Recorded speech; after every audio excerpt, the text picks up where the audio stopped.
это не повод замолкать. И я хотел... можно вопрос? Да, можно дорогая. вопрос? Вот смотрите, я уже несколько часов, наверное, а может быть уже несколько дней вижу комментарии в эфирах «Эхо», потому что я смотрю прямые трансляции, которые сопровождаются, соответственно, комментариями. И обязательно приходят, да неважно, даже в Инстаграм они приходят, обязательно приходит какой-нибудь человек доложить о том, что он очень рад, что он 10 лет ждал, что наконец-то вас всех. Как вы думаете, что это за люди?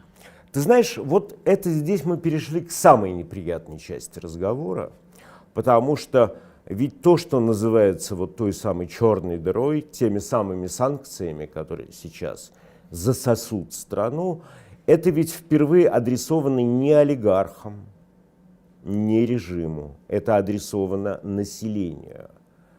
Вот власти по барабану будет стоимость хлеба, отсутствие автомобилей, медоборудования, у нее все равно все это будет. А я думаю, что Запад обнаружил, невозможно ведь скрыть, не заметить тот факт, что не менее 70% населения по факту одобряют эту войну и ею любуются. Можно успокоить себя тем, что они загипнотизированы пропагандой, что они не знают правды о бойне, что аудитория телеграм-каналов гораздо меньше сопоставима с телевизионной и с населением вообще. Дело в том, что огромная ошибка этих просветителей, которые думают, что достаточно рассказать людям, и они прозреют и изменятся, вот это вот наивность и глупость. Вот если все эти 70% узнают во всех подробностях о том, что происходит в Украине, у них не убудет восторгов. И зря Мордорнадзор боится того, что там цифры потерь станут известны или всплывут кадры бомбардировок Харькова. Зря трясутся. Украинская сторона там сообщает о многих тысячах русских трупов. И мы тоже делаем поправку на то, что любая сторона сообщает да, я могу то, более что ей того, нет, но кажется правильно.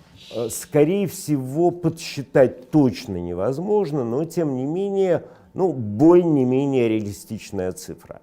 Вот когда просочатся уже в официальную сферу первые реальные сведения об убитых русских солдатах, то я тебе могу сказать, это всякие там родительские комитеты, православные мачехи, они устроят торжественный марш с лозунгами «Еще нарожаем». И, да, это же геройская смерть в борьбе верно. за освобождение Родины. Или понимаешь, вот они попугайничают про эти 8 лет Донбасса, про 8 лет пыток несчастному Донбассу. Им всем было пофигу до этого Донбасса, им и сейчас пофигу. Им Донбасс и его беда огромная нужна была только для того, чтобы оправдать свой сегодняшний восторг бомбежками и массовыми убийствами. Понимаешь,